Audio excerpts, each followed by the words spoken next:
जय हिंद aspirants, this is Ahir and welcome you back to SSB crack exams. UK London में 2 दिन का artificial intelligence safety summit host किया जा रहा है और कई सारे इंपॉर्टेंट से पॉइंट्स यहाँ पर एजेंडा में डिस्कस किए जा रहे हैं, क्योंकि प्रॉबली पूरी दुनिया में अब आर्टिफिशियल इंटेलिजेंस के बारे में डिस्कशंस ही छाए हुए हैं।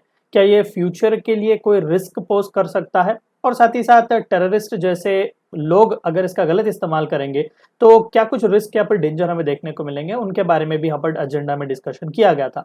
और खास बात ये थी कि कई सारे हाई प्रोफाइल लोग इस समिट में गए हुए हैं और इंडिया ने भी अपना रिप्रेजेंटेशन दिया हुआ है। तो आज के इस वीडियो में हम जानने की कोशिश करेंगे कि ये समिट हो कहाँ रहा है और इसका एजेंडा पर क्या क्या है, क्या कुछ डिस्कशंस हुए और क्या कुछ की आउटकम्स हमें देखने को मिलेंगे। उन सभी के बारे में आज के इस वीडियो में जानने की कोशिश करेंगे। तो आइए वीडियो को शुरू करते हैं। तो रिसेंटली न्यूज चैनल में छाया हुआ था कि 2 दिन का समिट नवंबर 1 और 2 जो है लंदन यूके में ये समिट हो रहा है, जहां पर एमर्जिंग टेक्नोलॉजीज खासकर आर्टिफिशियल इंटेलिजेंस किस तरीके से आने वाले दिनों में ह्यूमैनिटी के लिए डेंजर पोज कर सकते हैं, थ्रेट पोज कर सकते हैं, उसके बारे में यहाँ पर डिस्कशन किया जा रहा है। और साथ ही साथ फोकस यहाँ पर वर्ल्ड लीडर्स का एक ही चीज पर है कि ग्लोबल लेवल पर किस तरीके से हम कोऑर्डिनेटेड एफर्ट्स कर सकते हैं और किस तरीके से इन आर्टिफिशियल इंटेलिजेंस के टूल्स के मिसयूज को हम रोक सकते हैं। अब ये समिट यूके होस्ट कर रहे हैं, यानी कि वहां के प्राइम मिनिस्टर ऋषि सुनक इसे होस्ट कर रहे हैं और उन्होंने खासकर आर्टिफिशियल इंटेलिजेंस के बारे में एक स्टेटमेंट कहा कि ये डिफाइनिंग टेक्नोलॉजी है हमारे टाइम का, और जाहिर सी बात है ये सच भी है।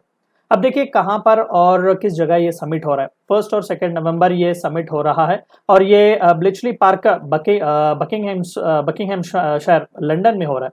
दरअसल यहाँ पर आप इमेज देख सकते हैं, ये वही बिल्डिंग है जहाँ पर ब्रिटिश के कोड ब्रेकर्स ने नाजी जर्मनी के एनिग्मा कोड्स को ब्रेक किया हुआ था वर्ल्ड वॉर 2 में। और यही वो बिल्डिंग है जहां पर एक ग्रुप ऑफ साइंटिस्ट काम कर रहे थे। Computer science pioneer Alan Turing जो थे, पहला दुनिया को फर्स्ट डिजिटली प्रोग्रामेबल कंप्यूटर की भी मदद उन्होंने इसी बिल्डिंग में ली हुई थी। यानी कि इस बिल्डिंग में इसे समिट को रखना एक ऐसा सिग्निफिकेंस हमें जाहिर करता है कि आर्टिफिशियल इंटेलिजेंस जो है वो अगला टर्निंग पॉइंट है इस दुनिया में। तो जाहिर सी बात है कि इसका बहुत ही ज्यादा सिग्निफिकेंस है। समिट किसके बारे में है? देखिए समिट जो है वो ज्यादातर फ्रंटियर आर्टिफिशियल इंटेलिजेंस के ऊपर ही सेंटर्ड है।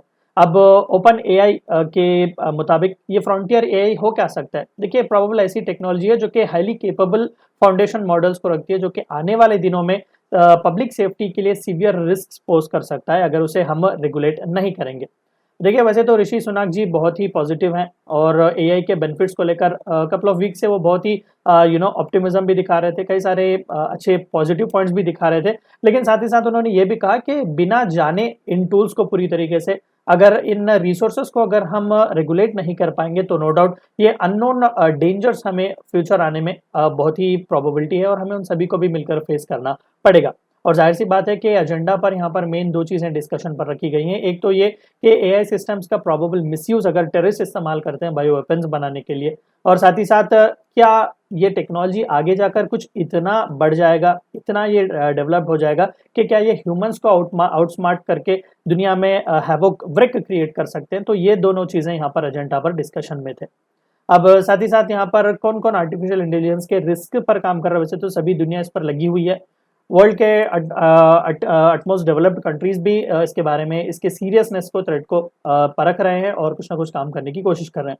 तो अक्टूबर 10 इसी साल ब्रिटेन डाटा वॉचडॉग ने नोटिस इशू किए हुए थे स्नैपचैट को कि देखो पॉसिबल रिस्क यहाँ पर प्राइवेसी का मिल सकता है, खासकर जब जनरेटिव एआई चैट बॉक्स का इस्तेमाल किया जा सकता है, खासकर चिल्ड्रन को यहाँ पर रिस्क में डालने से। और साथ ही साथ यूएस के प्रेसिडेंट जो बाइडेन ने भी हाल ही में एक एग्जीक्यूटिव ऑर्डर पास किया हुआ था कि एआई के डेवलपमेंट को रेगुलेट किया जाएगा। यूरोपियन यूनियन भी इस पर काम कर रहा है, एआई एक्ट पास करने की वो लोग कोशिश कर रहे हैं और G7 कंट्रीज ने भी डिस्कशन किया कि एक कोड ऑफ कंडक्ट हम लाने की कोशिश करेंगे, ताकि जो कोई भी कंपनीज इस आर्टिफिशियल इंटेलिजेंस के टेक्नोलॉजी से डील कर रहे हैं उन्हें कोड ऑफ कंडक्ट फॉलो करना ही पड़ेगा। और साथ ही साथ यूनाइटेड नेशंस भी अपने ग्लोबल एफर्ट्स जो है वो बढ़ाने की कोशिश कर रहा है। 26 अक्टूबर को एंटोनियो गुटेरेस ने अनाउंस किया हुआ था एक एडवाइजरी बॉडी के क्रिएशन को, जो खासकर इंटरनेशनल गवर्नेंस से डील करेगा आर्टिफिशियल इंटेलिजेंस से। टेक्नोलॉजी एग्जीक्यूटिव्स के साथ, गवर्नमेंट ऑफिशियल्स के साथ और एकेडमिक्स के साथ मिलकर ये रेगुलेटरी बॉडी की तरह भी काम करेगा। उस पर भी काम बहुत ही जल्द कंप्लीट हो जाएगा। इंडिया ने भी अपना रिप्रेजेंटेशन यहाँ पर दिया हुआ था। Union minister of state for skill development and entrepreneurship and electronics and IT Rajeev Chandrasekhar ji यहाँ पर गए हुए थे। इनॉग्रल प्लीनरी सेशन उन्होंने यहाँ पर एड्रेस किया हुआ था एआई सेफ्टी समिट का, और उन्होंने रिट्रेट किया कि इंडिया भी सभी जितने भी कंट्रीज हैं उन सभी के कंसर्न्स को हम साथ लेकर चलते हैं और हम भी कमिटेड है कि एआई को एक स्ट्रॉन्ग फोकस के साथ ही डेवलप करेंगे, जहां पर हमारे एजेंडा पर सेफ्टी, ट्रस्ट और अकाउंटेबिलिटी होगा। ऑलरेडी कई सारे जगहों पर आर्टिफिशियल इंटेलिजेंस की मदद ली जा रही है और no doubt future of technology इसी आर्टिफिशियल इंटेलिजेंस में हमें देखने को मिलेगा। और उन्होंने भी एक स्टेटमेंट कहा और कहा कि आर्टिफिशियल इंटेलिजेंस जो करंट टाइम में चल रहा है वो मोस्ट एक्साइटिंग अपॉर्चुनिटीज एवर है ह्यूमन काइंड के लिए। तो ये थी चंद बातें आपको इस वीडियो में जाननी थी। वीडियो को एंड करने से पहले आप सभी को एक और बार याद दिला दूं कि एसएसबी क्रैक एग्जाम्स के पास एसएसबी इंटरव्यू से related full fledged online course available है। हर महीने इसके नए बैचेस स्टार्ट होते हैं, अपने फ्रेंड्स के साथ भी इन्फॉर्मेशन शेयर कीजिएगा। We also provide you courses like NDA, CDS, AFCAT and warrior return is a code which you should use so that you get 10% discount. Meet you next time, until then stay healthy, stay safe. Thank you for watching my lecture. जय हिंद। अगर आप एक defence aspirant हैं और SSB interview, NDA, CDS, AFCAT जैसे exams के लिए प्रिपेयर कर रहे हैं तो आप एसएसबी क्रैक एग्जाम्स के कोर्स को चेक करना ना भूलें। आप हमारी लर्निंग एप्लीकेशन को गूगल प्ले स्टोर से भी डाउनलोड कर सकते हैं।